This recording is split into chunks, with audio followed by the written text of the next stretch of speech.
السلام علیکم ورحمۃ اللہ وبرکاتہ۔ بسم اللہ الرحمن الرحیم، نحمدہ ونصلی علی رسولہ کریم۔ یا رب لک الحمد کما ینبغی لجلال وجہک وعظیم سلطانک۔ نفع مندی، فاتح زمانہ۔ جو مومن مصیبت میں اپنے بھائی کو تسلی دلائے، اللہ عز و جل اسے قیامت کے دن عزت کا لباس پہنائے گا۔ جس شخص نے کسی مومن کی دنیاوی تکلیف میں سے کوئی تکلیف دور کی تو اللہ تعالیٰ اس سے قیامت کی سختیوں میں کوئی سختی دور فرمائے گا۔ ابن ماجہ۔ انسان کو عموماً لوگوں سے مختلف قسم کے گلے شکوے رہتے ہیں کہ فلاں وقت اس نے میرا یہ کام نہیں کیا، فلاں وقت اس سے یہ ہو گیا، فلاں وقت میں نے اس کے ساتھ تو بہت اچھا سلوک کیا تھا، اس نے تو آگے سے یہ جواب دیا۔ تو اس طرح کی چیزیں جو ہیں وہ چلتی رہتی ہیں۔ اصل بات یہ ہے کہ لوگوں کے اس طرح کے رویوں سے بلند پر ہو کر انسان ان رویوں کو نظر انداز کر دے، بالکل نظر انداز کر دے، اور وہ کوشش کرے کہ اس کی شخصیت سے ہمیشہ پازیٹیوٹی پھیلے۔ ان کے رویوں کو جب انسان نظر انداز کر کے پھر بھی اچھے رویے پر قائم رہے گا اور پھر بھی وہ نفع مندی کی طرف ہی بڑھے گا، تو کیا ہوگا کہ انسان جو ہے نا اس کے اوپر اللہ تعالیٰ کی خاص قسم کی تائید و نصرت اس کے شامل حال ہو جائے گی۔ یہ مجھے واقعہ ایک یاد آتا ہے، ایک بڑا مشہور واقعہ ہے قرآن کا، واقعہ افک جسے کہتے ہیں۔ اس میں وہ میں اب اس کی تفصیل میں نہیں جاؤں گی، آپ ضرور اس کو اسٹڈی کیجیے گا، اس میں بہت لیسن ہے۔ اس میں یہ تھا کہ بی بی عائشہ کے اوپر جیسے انہوں نے نعوذ باللہ بہت گھٹیا قسم کے الزامات لگائے، تو ان کے جو والد صاحب تھے نا حضرت ابو بکر صدیق، تو وہ ایک جو ان کا قریبی کوئی رشتہ داری تھا غالباً، تو وہ بھی اس طرح کے الزامات میں شامل تھا، تو وہ ان کی پہلے مدد کیا کرتے تھے، مالی مدد نا۔ تو اب جب انہیں یہ پتہ چلا کہ اس بندے نے اتنی گھٹیا قسم کی حرکت کی ہے کہ یہ بھی الزام لگانے میں پیش رہا ہے، تو انہوں نے کیا کیا کہ اس کی وہ جو مدد کرتے تھے نا وہ بھی بند کر دی۔ تو اللہ تعالیٰ نے قرآن پاک میں باقاعدہ یہ فرمایا کہ صاحب فضل لوگوں کو یہ بات زیب نہیں دیتے۔ یہ یعنی آیت کا یہ مفہوم ہے کہ وہ جن کی وہ مدد کر رہے ہیں یا جو بھی تعاون کر رہے ہیں تو وہ اس سے وہ ہاتھ روک لیں۔ تو اللہ تعالیٰ نے باقاعدہ یہ اشارہ کر کے یہ بتایا، اور اس آیت کے بارے میں بتاتے ہیں کہ یہ والی آیت جو ہے وہ حضرت ابو بکر کے اس فعل کے بارے میں نازل ہوئی تھی۔ تو جب حضرت ابو بکر صدیق کو اس کا پتہ چلا تو انہوں نے وہ جو اس کی مدد کیا کرتے تھے نا مالی، انہوں نے اس کی مدد ڈبل کر دی۔ میں کہتی ہوں یہ اتنے بڑے حوصلے کی بات ہے نا، اتنے بڑے حوصلے کی بات ہے کہ یہ تو ہمارے تصور میں بھی نہیں آ سکتا کہ اس طرح بھی ہوگا کہ ایک بندہ آپ کی بیٹی کے اوپر اتنا گھٹیا الزام لگائے اور آپ اس کی مدد جو ہے ڈبل کر دیں۔ تو یہ بہت بڑا درجہ ہے نیکی کا اور بھلائی کا۔ لیکن اگر ہم اس درجے پر نہیں پہنچ سکتے، بالفرض ہم نہیں پہنچ سکتے، ہم بہت کمزور ہیں، تو کم از کم یہ تو ہم کر سکتے ہیں کہ لوگوں کی غلطیوں کو نظر انداز کرتے ہوئے ہم اپنا رویہ جو ہے ان کے ساتھ ٹھیک ہی رکھیں۔ اس حد تک تو ہم جا سکتے ہیں نا، اس حد تک تو ہم جا سکتے ہیں۔ یہ کوئی اتنی بڑی بات نہیں ہے۔ اللہ تعالیٰ مجھے اور ہم سب کو یہ توفیق عطا فرمائے۔ اور انسان اگر سوچ لے نا، یقین کریں، سوچ لے اور اپنا مائنڈ بنا لے، تو وہ والی چیزیں جو کہ بظاہر انسان کو بہت مشکل لگتی ہیں وہ پھر آسان ہو جاتی ہیں۔ یہ صرف ایک انسان کی نفسیات ہوتی ہے، اس کا مائنڈ سیٹ ہوتا ہے کہ وہ کئی دفعہ بہت زیادہ بعض چیزوں کے بارے میں وہ بہت زیادہ وہ کہتے ہیں کہ جامند ہوتا ہے اور وہ اس سے ادھر ادھر نہیں ہٹنا چاہتا انسان۔ تو اگر انسان اپنا دل اور دماغ کھولے اور یہ وہ اپنے سوچ لے کہ اس طرح کرنے سے اللہ تعالیٰ کی بہت رضا حاصل ہوگی، اللہ تعالیٰ جو ہے میرے اوپر بہت مہربان ہو جائے گا، اور میں جب لوگوں کے ساتھ یہ معاملہ کروں گا یا کروں گی تو اس نفع بخشی سے اس بندے کا بھی دل جو ہے ٹھنڈا ہوگا۔ تو جب اس بندے یا بندی کا دل ٹھنڈا ہوگا تو میری زندگی میں بھی برکت آئے گی اور کیونکہ وہ اس بندے کے دل کے اندر اب میرے لیے پازیٹیوٹی ہی ہوگی. تو لوگوں کے دل دماغ کے اندر سے نیگیٹیوٹی کو مٹا دینا اور اس کے اندر ایک اچھے جذبات کا پیدا کر دینا، یہ بھی ایک بہت بڑی بات ہے.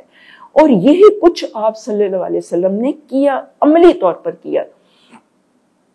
جو آپ کو اپنے مشن میں کامیابی ہوئی نا، تو اس میں یہ ایک بہت بڑا فیکٹر تھا.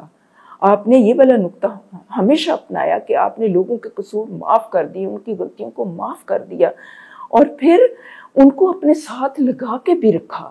تو پھر ہی تو وہ لوگ جو صحابہ تھے، ہمیں ان کی مثال ملتی ہے کہ وہ اسی وقت مطلب جب آپ اشارہ کرتے تھے تو وہ آپ کے اشارے کے اوپر اپنی جانیں دینے کے لیے تیار ہو جاتے تھے.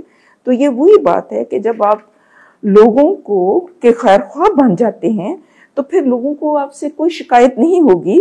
اور جب آپ دوسروں کی رکاوٹوں کو دور کریں گے تو انشاءاللہ تعالی آپ کا بھی کوئی کام اٹکا ہوا نہیں رہے گا.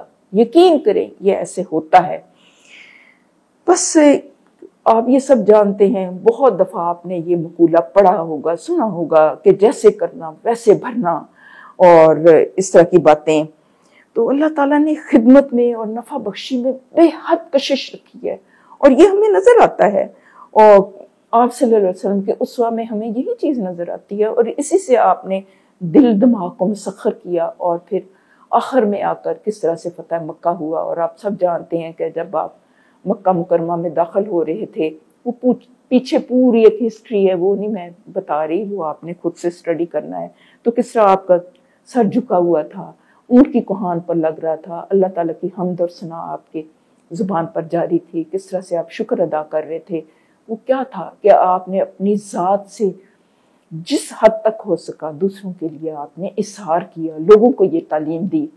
تو اس چیز کا ہم نے خاص طور پر کوشش کرنی ہے کہ اپنی زندگی کو بھی آسان رکھیں. یہ میں ضرور کہوں گی کہ آسانی میں صرف یہ نہیں ہے کہ دوسروں کی زندگی کو آسان کرنا ہے. آسانی تب ہو سکتی ہے جب انسان خود بھی اپنی زندگی میں بھی آسانیاں لے کے آئے. تو آپ کہیں گے کہ اپنی زندگی میں آسانی کیسے ہو سکتی ہے؟ کہ کچھ تو ایسی مشکلات ہوتی ہیں کہ وہ مطلب آ جاتی ہیں تو پھر انسان گر جاتا ہے. بے شک ہوتی ہیں کچھ ایسی، لیکن اس وقت پھر اس کو فیس کرنا پڑتا ہے انسان کو جیسے بھی ہو.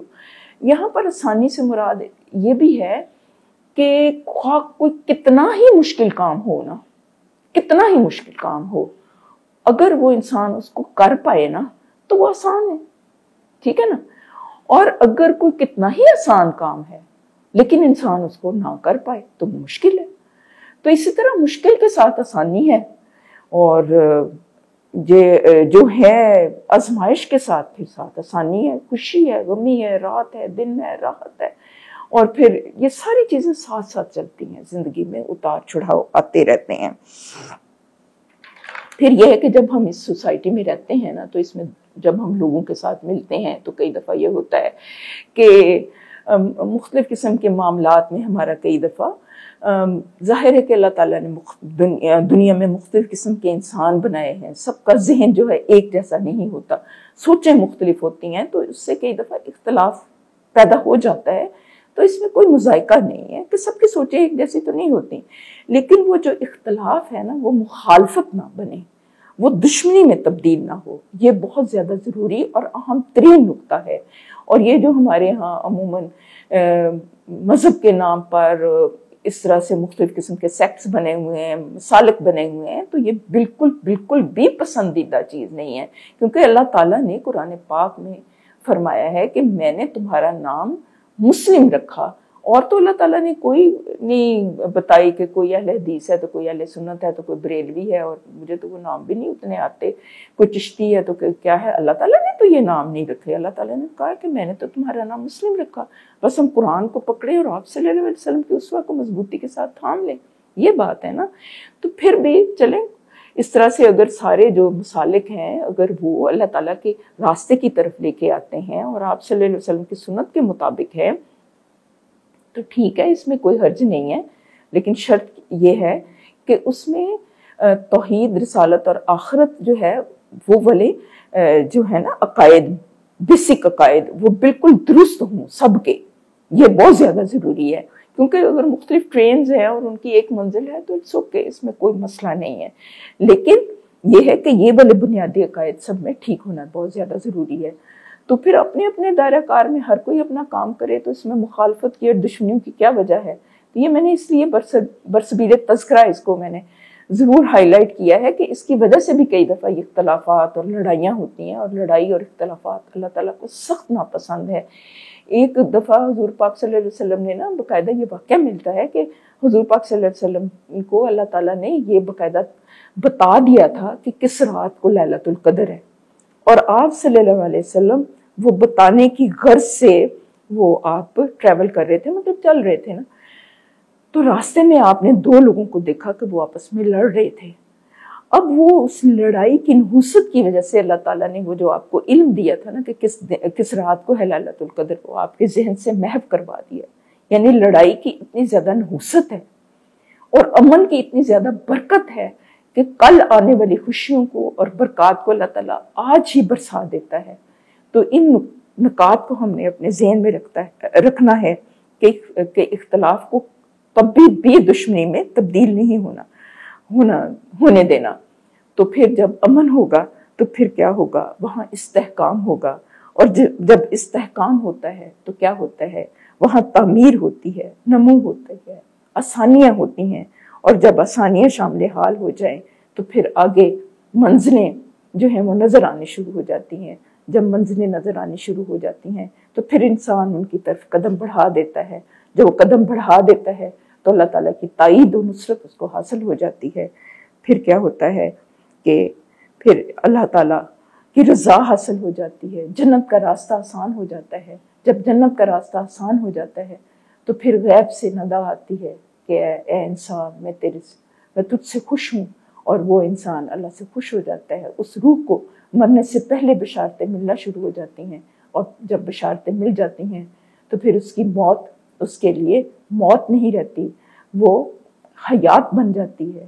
وہ حیات ایسی حیات جو امر ہو جاتی ہے، جو کہ انسان اس دنیا سے گزر کر بھی، اس جان سے گزر کر وہ حیات جاوداں پا لیتا ہے، وہ اللہ کی رضا کو پا لیتا ہے، وہ فرشتوں کی دعاؤں کو پا لیتا ہے، حتیٰ کہ سمندر کی مچھلیاں اور فرشتے بھی اس کے لیے دعائیں کرتے ہیں۔ تو یہ اس کے لیے بس تھوڑی سی کی کوشش ہے، کوئی اتنی بڑی کوشش نہیں ہے کہ انسان اچھا سوچے، اور اچھا سوچنے کے ساتھ ساتھ اچھا عمل بھی کرے، اور جو بھی اللہ تعالیٰ نے اس کو دیا ہے اس کو وہ پازیٹیو راستوں پہ خرچ کرے، وہ ایک نفع مند انسان بنے، اور وہ کوشش کرے کہ وہ اپنی ذات کے لیے، اپنی فیملی کے لیے، اپنے ارد گرد کے ماحول کے لیے اور اللہ تعالیٰ کے دین کے لیے کچھ نہ کچھ اپنا کنٹریبیوشن ڈالتا رہے۔ کوئی ضروری نہیں ہوتا کہ انسان بڑے بڑے ہی کام کرے، وہ اپنے محدود وسائل میں رہتے ہوئے، اپنے محدود علم کے ساتھ جتنا بھی ہو سکتا ہے اتنا تو وہ کر لینا، اس سے بڑھ کے تو اللہ تعالیٰ نے پوچھنا نہیں ہے۔ تو یہ میری ایک درخواست ہے، اللہ تعالیٰ مجھے اور ہم سب کو یہ توفیق عطا فرمائے، اور یہ ہے کہ اللہ تعالیٰ آپ سے راضی ہو جائے۔